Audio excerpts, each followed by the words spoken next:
네, 안녕하세요. 반갑습니다. 설명절 잘 보내고 계신가요? 7주차 주간 브리핑 시작합니다. 대통령 X. 이거 욕 아닙니다. 옛 트위터 X에서 계속 발언을 이어가고 있는 모습, 그에 따라서 부동산 시장이 크게 출렁이고 있네요. 이재명 대통령 발언. 요것은 제가 재미나이에게 물어봤을 때는 요 표시를 남겨둘게요. 일일이 뉴스를 스크랩하고 정리하는 것보다 편리한 점은 있습니다. 신년 간담회였던가요? 예, 집값 잡는 거 계곡 정비하는 것보다 쉽다. 예, 포문을 열기 시작했고요. 다주택자에 대한 압박이 강해지고 있습니다. 아, 억지로 안 팔아도 돼. 근데 그 이유는 네가 알아서 책임져. 이런 분위기로 가고 있습니다. 점점 발언이 그 강도를 더해갑니다. 부동산 집중은 망국적인 병폐다. 일본이 이 길을 걸어갔죠. 우리는 이 길을 걸어갈 것을 어느 정도 예상은 합니다. 일본을 따라갈 것. 야, 저렇게 하면 안 된다는 이 반면교사가 바로 옆에 있음에도 불구하고 끊임없이 그 길을 닮아가더라고요. 누군가는 한번 끊어줘야 되는데 싶었는데 그 길을 가지 않게 하기 위해서 강경한 발언은 이어지고요. 야, 그다음 제일 무서운 것. 이 카드는 내밀지도 않았는데 시장이 벌써 반응했죠. 예, 세금은 마지막 수단. 그 대통령 당선 전에는 안 하겠다. 세금으로 하지 않겠다. 근데 그 이후의 발언들은 가급적 하지 않겠다. 이렇게 말이 뉘앙스가 살짝 바뀌면서 시장 충격은 더해졌던 것 같습니다.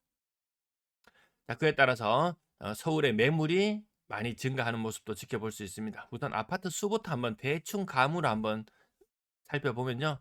사실상 뭐 근래 들어서 멸실은 없지만 예전처럼 있다는 가정하에 공 아실에 나오는 입주 물량을 곁들여서 아파트 숫자를 산정해 보면요. 서울은 190만 개. 이 190만이라는 숫자를 대충 기억하고 계셔야 됩니다. 자, 대구는 이제 작년엔 69만 개 이렇게 말씀드렸는데요. 대구의 아파트 숫자는 70만 개 정도 됩니다. 70만 개. 뭐 요 정도만 알고 지나가시면 되겠고요. 근래 들어서 광주가 분위기가 좀 안 좋아지고 있는데요. 광주가 올해 입주 물량이 거의 뭐 인구수 대비, 도시 인구수 대비 거의 탑일 겁니다. 예. 그래서 광주 시장은 안 좋아지고 있다. 원래도 광주에는 아파트 무진장 많습니다. 1.4세대당 아파트가 1개. 그러니까요. 대구 아파트 70만 개 기억해 두시고 서울 아파트 190만 개. 예, 요 정도 기억해 두면서 또 다음 한번 보시면요. 인구의 변화를 한번 살펴보시면 인구는 대구는 10,000명 정도 줄어듭니다. 예. 요즘에 뭐 2.03명 정도가 한 세대를 구성하니까 5천 세대 정도가 증발하는 겁니다. 5천 세대가 증발하는 거예요. 그럼에도 불구하고 가구 수는 늘어나고 있는 건 맞아요. 대구 작년 제가 조금 이거 자료가 왜 다르게 나타났는지는 모르겠는데 대구는 작년에 세대 수가 8,300 세대 증가. 자, 25년도였고요. 26, 27, 31년도가 되면 이제 세대 수 증가가 마이너스로 바뀐다고 하는 그런 시점에 도래하게 될 것 같습니다. 자, 매물 숫자가 근래 들어서 급격하게 늘고 있는데요. 서울 기준으로 봤을 때 2025년 12월 31일 날 5만 7천 개의 매물이 있었는데요. 2월 15일에 6만 5천 개의 매물로 급격하게 증가했습니다. 부산도 매물 증가, 대구는 감소, 인천 증가, 광주 증가, 대전 증가, 울산 증가. 예, 제가 다른 지역들은 매물이 다 늘어나고 있다고 말씀드렸잖아요. 대구도 매물이 살짝 늘어나려고 폼을 잡고 있다가 1월 거래량이 좀 받쳐주면서 매물이 그렇게 뭐 늘지는 않은 그런 상태를 보여주고 있습니다. 서울 세대수 증가 그렇게 많지 않죠. 부산 세대수 증가 얼마 되지 않아요. 근래 들어서 대구와 경북의 통합 이야기가 나오는데요. 이거 이름만 통합이지 뭐 별거 있겠습니까? 아무런 내용이 없을 걸로 예상된다. 뭐 통합이 되면 경북에 있는 사람이 대구로 다 몰려올 거다. 이렇게 이야기를 하지만 실상은 또 그네들은 그네들 나름대로 거기 다 터전이 있고 기반이 있고 이게 다 갖춰져 있는 상태이기 때문에 대구로 올 이유는 있어 보이진 않습니다. 대구 거주자 세대수. 여기 살짝 왜 오차가 있었는지 오류가 있었는지 모르겠습니다. 지난번에 5천 얼마라고 말씀드렸는데요. 다시 제가 다를 다 정리하다 보니까 8천, 네, 요 정도 증가했던 것 같습니다. 23년도에는 뭔데 이렇게 세대수가 많이 증가했냐? 예, 군위가 대구로 편입되면서 이렇게 세대수가 많이 증가하는 모습을 보여줬습니다. 군위 인구 한 2만 5천 명 정도 편입되었죠. 그 넓은 땅에, 그 넓은 땅에 인구는 정말 얼마 안 됐습니다. 자, 이제 중간 광고 살짝 들어갑니다. 자, 주거용 아니고, 또 제가 하는 것 아니고, 광고를 넣고, 오후 방송은 제가 일일 브리핑, 오전 방송은 매물들이 아마 광고로 나가게 될 것 같습니다. 제가 하는 건 아니고, 외주? 용역? 아닌데? 네, 아무튼, 참 좋은데, 어떻게 홍보할 방법이 없네. 자, 요런 것들, 제 채널 오전 타임을 이용하시면 될 것 같습니다. 안녕하세요. 대구 부동산 스터디 공인중개사입니다. 드론, 유튜브, 인스타그램, 블로그 등 다양한 AI 마케팅을 통해 귀한 매물의 진짜 주인이 되시도록 도와드리겠습니다. 자, 뉴스 몇 가지 살펴볼게요. 광고는 잘 보셨나요? 네. 부동산 불패는 없다. 이 설 명절을 앞두고 이 명절 상에 오르는 것이, 자, 주식이 오를 것이냐, 아니면 자, 이제 아파트가 오를 것이냐, 아니면 뭐 선거가 오를 것이냐. 여러분의 명절상에는 뭐가 올랐나요? 아무튼 강경한 발언은 계속 이어집니다. 뭡니까? 비서실장? 대통령 비서실장입니까? 예. 부동산 불패는 없다. 우리 정부에서 끝낼 것. 무섭습니다. 섬찟합니다. 이 대통령은 언론과의 싸움도 불사하고 있다. 언론이 납작 엎드리는 형국이었죠. 아니, 워낙 정권 초기다 보니까, 자, 강남의 호가가 뚝뚝 떨어지고 있고 수요자들은 외곽으로 사실 대출도 안 나와서 그 물건들밖에 건들 수 없는 그런 상태죠. 결국 전세는 사라지고 월세는 더 오를 겁니다. 여기에 대해서 이미 매매 가격이 서울 같은 경우에는 굉장히 많이 올랐기 때문에 그 이후에 그 여파로 월세 가격이 올랐던 것이지, 혹시 집값이 지금 이제 막 급매물이 나오는데 사고 싶어 해도 대출이 안 나와서 살 수 있는 그런 상황이 안 됩니다. 생각보다 집값이 많이 떨어져야지 수요가 붙을 수 있는 그런 상황으로 가겠죠. 그럼 결국 집값이 떨어지게 되면 월세는 또 저절로 떨어집니다. 집값이 떨어졌는데 월세가 천정부지로 오른다? 그런 일은 없었던 것 같아요. 제가 공감하는 부분도 있고 아닌 부분도 있고, 한국경제 인터뷰, 이분 누군지는 모르겠습니다. 설 이후 주택시장 전망은 기싸움, 매수 매도 기싸움, 매수자가 그 뭐 네가 돈이 없지 내가 돈이 없는 게 아니다. 근데 이 돈의 출처에 대해서 조사를 하기 시작하면은 이 좀 애매한 부분들이 있습니다. 뭐 힘겨루기? 아, 좀 애매하죠. 예. 매수자가 받아줄 사람이 잘 없는 거. 25억짜리 사면 2억밖에 안 나오거든요. 서울 기준으로 봤을 때. 그럼 서울 집값이 고가 아파트들이 추풍 낙엽처럼 떨어진다면 대구에 있는 고가의 아파트들도 사실 그 흐름들은 좀 비슷하게 가져갑니다. 근데 원체 서울 집값이 비정상적으로 저는 높다고 생각하기 때문에 대구의 집값이 그렇게 뭐 치명적으로 영향을 받을 것이냐? 또 그럴 것 같지는 않습니다. 자, 그다음 보유세 부담 얼마나 올라갈 것으로 예상하는가? 이 끝을 보면은 이 부분에 나왔나요? 건들 수 있는 게 많죠. 첫 번째, 공시가격. 현재 70% 정도 수준이던 것. 공시가격 현실화. 예, 뭐 시세 수준으로 올라가는 것 야금야금 1년에 뭐 5%씩 10%씩 올리기 시작하면은, 요거 첫 번째 공시가격 하나가 있고요. 그다음은 공정시장가액 비율이죠. 공정시장가액 비율. 지금 60% 수준에서 멈췄는데요. 이게 90%, 100%까지 현실화하려고 그 전전 정부에서 했었는데 요것도 잘 하지도 않았고, 아무튼 공시가격과 공정시장가액 비율 요것만 야금야금 올려나가도 일단 보유세 비율은 1.5배 정도 됩니다. 1.5배. 그래도 그렇게 크진 않나요? 근데 서울에 있는 고가의 아파트 예를 들어서 25억짜리 아파트다.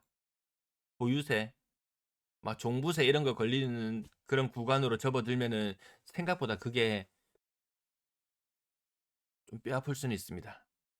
자, 보유세는 얼마 정도 예상하는가라는 질문에 1% 정도. 예, 뭐 OECD 기준으로 봤을 때, 뭐 일본을 봤을 때, 뭐 미국을 봤을 때 이런 제가 여러 나라 사례들을 보여줬었는데요.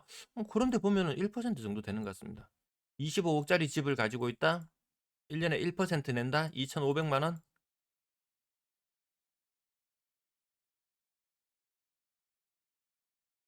좀 부담스러울 수 있습니다. 3억짜리 집을 가지고 있다. 1%. 근데 또 이 아파트 가격이 낮은 것은 또 1%또 그렇게 건들진 않을 거예요. 얘는 뭐 0.5%, 150만 원. 뭐 요런 식으로 아마 되겠죠. 30억짜리 집을 가지고 있으면 뭐 1.5%뭐 이런 식으로 매겨버릴 수 있다라는 거죠. 그래서 지금 고가의 주택들이 매물로 나오고 있는 것도 영향을 미칩니다. 부동산 저증세 전략은 언제 세워야 되는가라는 질문에서는 이 매수할 때 바로 세워야 된다는 것. 요거는 그냥 참고로 알아두시고요. 자, 추상 같은 이 대통령. 그러니까 또 딴지를 걸고 들습니다. 그러면 주식 불로소득은 주식에서 샀을 때 그 돈의 흐름과 이 집을 샀을 때의 돈의 흐름은 분명히 그 궤를 달리하거든요. 자, 돈이 기업으로 들어가게 되면 투자 확대, 고용 창출 다 이걸 바랄 거예요. 뭐 자녀를 두고 계신 부모님 입장이라면 야, 집값이 무진장 올라 버리니까 아, 우리 집 애가 결혼도 안 해. 아, 30이 넘었는데 아, 집에서 그냥 빌부터 살고 있어. 캥거루가 되어 버렸어. 이런 것들도 집값 올랐다는 영향이고. 자, 부동산으로 흘러가지 않고 기업으로 돈이 흘러 들어간다면 그 돈으로 투자도 더 하고 고용도 창출하고 집값은 오르지 않고 우리 아이들은 좋은 직장으로 출근할 수 있고 사실 그걸 더 내심 바랄 거예요. 지금 이제 결혼 정년기에 든 세대들은 보통 자녀가 2명. 물론 지금 이제 뭐 한 초등학생 정도 되는 아이들은 대다수가 1명이겠지만 자녀가 2명. 그러면 이 부모 세대들 중에서 집을 한 3채씩 살 수 있는 여유를 가진 사람이 얼마나 되는가?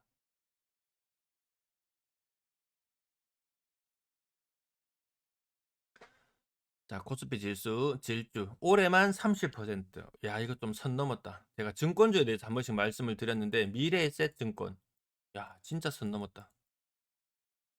진짜 선 넘었다. 올해 상승률 1위라 그랬나요? 음. 또 뉴스에서 또 단골로 나오는 게 뭐 집값 뭐 규제를 한다고 나 증여할 거야. 증여할 거야. 증여를 얼마나 하는지 한번 보면요.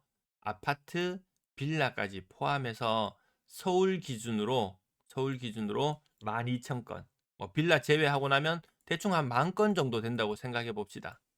1만 건. 대구에 서울의 아파트가 제가 몇 개라고 말씀을 드렸던가요? 예, 190만 개 정도 됩니다. 뭐 대충 한 200만 개라고 생각해 보면요. 1만 개를 증여를 한다? 몇 퍼센트인가요? 200분의 1. 이 몇 퍼센트죠, 이거 그러면? 이 몇 퍼센트들? 0.5%, 0.5% 맞나요? 이게 뭐 0.5% 전체 99.5%는 증여하고 무관한데 0.5%가 마치 뭐 대단한 것처럼 이렇게 뉴스를 내보내는데 그렇지 않다. 자, 노노상속 이야기도 말씀드렸었는데요. 그냥 시절이 그렇게 가는 겁니다. 예. 증여 때문에 증여로 다 해결할 것처럼 하지만 증여세, 아이고야. 증여 취득세, 아이고야. 자, 국힘, 민주당이 약발 받았습니다. 예. 그전에 대통령이 강경 발언을 했을 때는 민주당 이 선거를 앞두고 있다 보니까 납작 엎드려 있었어요. 근데 막 금매도 나오고 매물도 많이 출회되고 이런 분위기고 이어지고 집값이 이제 좀 잡히는 느낌이 들고 이러니까 민주당이 갑자기 약 빨고 이런 표현은 적당하지 않나요? 갑자기 어 질주를 시작합니다. 예. 국힘을 막 공격합니다, 이제. 예. 금매로 나오면 뭐 하냐. 못 사는데. 그러니까 어떤 현상을 우리는 봤나요? 21년에 대구, 22년에 대구. 입주할 때 처분 조건 이런 것들 많이 걸려 있어서 분양받은 집에 못 들어가. 기존 집을 급하게 팔아야 돼. 급매로 막 내놔. 근데 사람이 집값이 떨어질 걸로 예상하니까 매수자들이 관망세를 보여. 그러니까 가격이 더 떨어져, 더 떨어져. 진짜 불과 뭐 반년 사이에 막 30%씩 떨어지는 그런 현상을 봤었는데요. 서울은 지금 마치 그때의 그 분위기 같죠. 그 급매로는 내놓지만 못 사는데, 못 사는데 서울 대출 진짜 안 나옵니다. 요런 우려도 조금 한 번씩 말씀드렸는데요. 주식이 조금 오르던 무렵 뭐 3천 선을 돌파하고 3,500을 가고 막 이러던 시절에 주식 좀 올랐다고 그거 홀라당 팔아먹고 집 사야지. 이렇게 하면은 나중에 엄청난 포모를 느낄 수 있을 것이다. 그런 말씀을 드리곤 했었는데요. 사실 또 이렇게 서울 집값 치른 개미들 수익을 2조 원이나 실현했다. 그럼 이게 얼마나 많은 돈이냐? 지금 코스피, 코스닥 합쳐서 시가총액이 한 5,500조 정도 될 겁니다. 물론 상당수는 외인이 가지고 있고 대주주들이 가지고 있는 것이겠죠. 근데 그중에서 2조 팔았다? 이걸로 집 샀다? 이거 큽니까 비중이? 이것도 비중 크지 않거든요. 왜 이렇게 작은 것들이 이 지엽적인 것들이 왜 메인 뉴스가 되어 버려야 되는지 좀 아리까리합니다. 예. 뭐 증시 예탁금이 100조를 넘어서고 뭐 이런 와중에 2조 원? 이것보다 훨씬 더 많은 불과 한 반년 사이에 증시 예탁금이 한 50조 수준에서 100조 수준으로 50조가 증가했거든요. 50조가. 다른 데 있던 돈 50조가 이 증시로 흘러 들어갔다고 뭐 그런 식으로 해석하면 얼추 비슷할 겁니다. 근데 2조 빠져나간 거 이거 크지 않습니다. 아까 증여세 말씀드렸죠? 예. 0.5%가 마치 0.5%의 증여가 마치 부동산 시장을 대변하는 것처럼 혹은 5,500조 중에서 2조가 빠져나왔다. 그것이 마치 뭐 증시에 있던 사람들이 돈을 다 빼가지고 집을 사는 것처럼 이렇게 이야기하는 것 이거 옳잖다. 자, 주간 내용으로 본격적으로 들어갑니다. 요거 캡처 제가 조금 덜 했네요. 예, 서울이 꺾였죠. 예, 서울이 꺾였습니다. 밑에 다른 데는 붙여 넣었을래나? 예, 85.3으로 꺾였습니다. 이 총량 규제 이전 20년, 21년 이제 총량 규제 시작되었던 해고요. 이 총량 규제 이전에 무진장 대출 내서 이쪽으로 돈이 다 흘러 들어가서 지금 결혼도 힘들고 또 집 사기도 힘들고 이런 시절로 왔던 것 같고요. 그래도 썩어도 준치. 서울은 엄청났습니다. 서울은 엄청났어요. 지방도 이제 좀 가려고 이제 좀 부릉부릉하는 그런 상태. 하지만 서울이 85.3까지 꺾였습니다. 가만히 내버려 뒀으면 어떻게 되었을까? 아찔하죠. 자, 서울 지난주 플러스 0.27에서 0.22로 나타났다. 이게 이렇게 좋아 보이던 것도 이렇게 붉게 타오르는 것도 한 두어 달 사이에 갑자기 마이너스로 전환되고 그것이 몇 년씩 이어지고 그것은 알 수가 없습니다. 대구가 사실 그랬죠. 대구는 아직도 마이너스인데요. 마이너스 0.03. 마이너스 0.03. 이게 21년 가을부터 지금 4년 반 거의 한 뭐 5년 가까이 지금 이거 마이너스입니다. 그래서 대구 집값 비싸다는 이야기 하지 않습니다. 대구 집값 비싸다는 이야기 하지 않아요. 타 지역 대비 어디를 보더라도 신고가 비율은 한 5% 정도 나오고 있는 상태고요. 주간 거래량 전에 이 제목은 대통령의 X, X에서 했던 발언. 대통령이 강경하게 나왔고 언론은 반발했지만 언론을 잠재웠고 야당이 반발하지만 여당이 같이 대통령을 등에 업고 같이 야, 너거 좀 심했더라. 너거 좀 심했더라. 다주택 너 많잖아. 하고 같이 공격하는 이런 양상으로 가고 있고 거래량은 수도권을 억누르면서 11.5 대책 이후에 수도권을 억누르면서 지방의 거래량이 살아났다가 이거 아닌가? 대출이 좀 막혀서 좀 끊겼다가 대출이 살아나는 시점에 다시 거래량이 늘어나고 있는 모습. 대구 거래량 700주, 700채. 사실상 여기 빌리브 무시기 했던 거, 법인에서 샀던 물량 제외하면은 주간 기준으로는 최고 거래량입니다. 최고 거래량. 설명될 때 거래량이 폭삭한다면 이게 700이 아니었구나라고 생각할 수도 있겠지만 우선 700이라는 숫자 자체는 최고치입니다. 과연 이 분위기, 거래량이 지방의 거래량이 살아나고 있는 이 분위기가 이어질지. 거래량은 늘어나는데 다른 지역들 매물도 같이 늘어나고 있습니다. 자, 매매 거래량 예상치 1월 거래량 예상치 2548. 11월 달에 2801건. 한 200 몇십 건 제외하고 나면 뭐 사실상 거의 뭐 근래 들어서 1월 달에는 또 거래량이 그렇게 많지 않은 게 보통인데요. 1월 달부터 대구 세게 달리고 있다. 근데 좀 주의할 점은 대통령이 서울에는 수도권 위주로 규제를 내놓으면서 현 정부에서 수도권 위주로 규제를 내놓으면서 지방의 시간이 오는가? 사실 거래량 측면에서는 예, 지방의 시간이 오고 있는 걸로 보였죠. 그런데 부동산은 만국병 이렇게 발언이 조금씩 바뀌고 있죠. 부동산 전체를 싸잡고 다주택 전체를 싸잡아서 이야기하고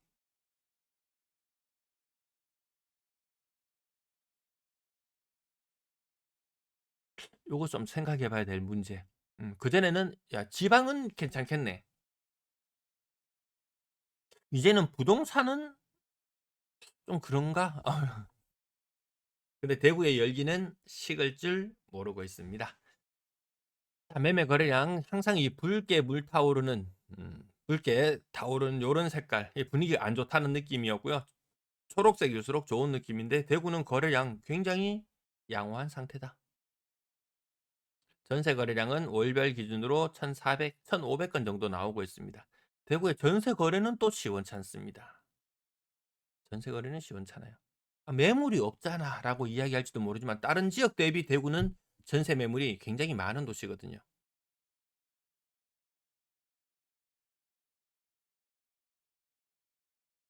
자, 매물 증가하는 모양새. 예. 연초 대비 대구 빼고 다른 지역들 다 증가한 거 보셨죠? 근래 들어서 야, 이 지방 시간이다 했다가 근데 매물이 늘어나. 인천도 매물이 급증. 대구도 슬슬 눈치 보고 있는 형국. 광주 아까 입주 물량 굉장히 많다고 말씀드렸죠. 광주 매물 폭발. 대전도 작년에 세대 수는 약간 증가했습니다. 인구 수 자체가 대전이 약간 증가했어요. 좀 희한합니다. 대전 그럼에도 불구하고 매물 살짝 증가.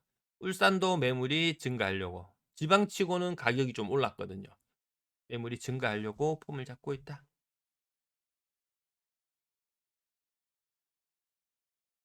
야, 대구가 이러다가 순위가 불과 제가 이 방송하고 이 주간 브리핑을 하고 했을 때는 대구 매물이 23년도, 24년도 초반까지 인구 대비로 봤을 때 매물이 가장 많았었거든요. 지금은 야, 인천한테도 역전당하려고 한다. 인천한테도. 이런 분위기가 한두 달만 더 이어지게 된다면 서울에 사는 사람이 대구 가서 투자할 확률이 높아 보입니까? 인천 가서 투자할 확률이 높아 보입니까? 어디를 정리를 먼저 하겠습니까? 뭐 아마 이쪽이 더 가깝다면 혹시 인천의 매물이 대구를 능가할 것 같기도 합니다.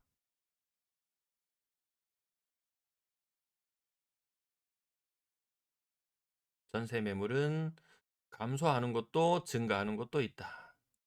광주. 광주는 입주가 워낙 많아가지고 좀 요런 곳은 있고 아무튼 전체적으로 전세 매물은 감소를 하는 모양새를 보여주고 있다. 이것도 또 매물이 또 감소가 가속화될 수 있는 게 전세도 한 바퀴 다주택자들이 전세도 한 바퀴 돌리고 또 해야지 이렇게 생각했던 사람들조차도 전세 물건은 걷어들이고 매매로만 내놓고 서울이 지금 그런 모습이 조금 나타나고 있죠.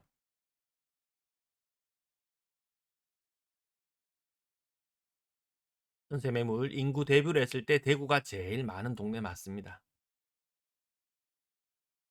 아파트 숫자 대비 매물 숫자 요게 세 100집 중에서 3집 정도 있으면 이게 제일 가장 그냥 균형이 잡힌 상태. 균형이 잡힌 상태가 요 정도죠. 100세대 정도 되는 1000세대 정도 되는 아파트에서 한 30세대 정도 매물이 있으면 보통 때 그냥 평온한 그런 상태. 대구는 100채 중에서 57, 부산은 100채 중에서 65. 요 좀 많은 편은 맞습니다, 지금. 매물이. 세대수 대비 아파트 수, 광주가 1.45세대당 아파트 한 채, 대구는 1.61세대당 아파트 한 채. 대구는 요거는 뭐 보통 정도 수준인 것 같습니다. 네. 시청 감사합니다. 오늘 영상이 조금 길었네요.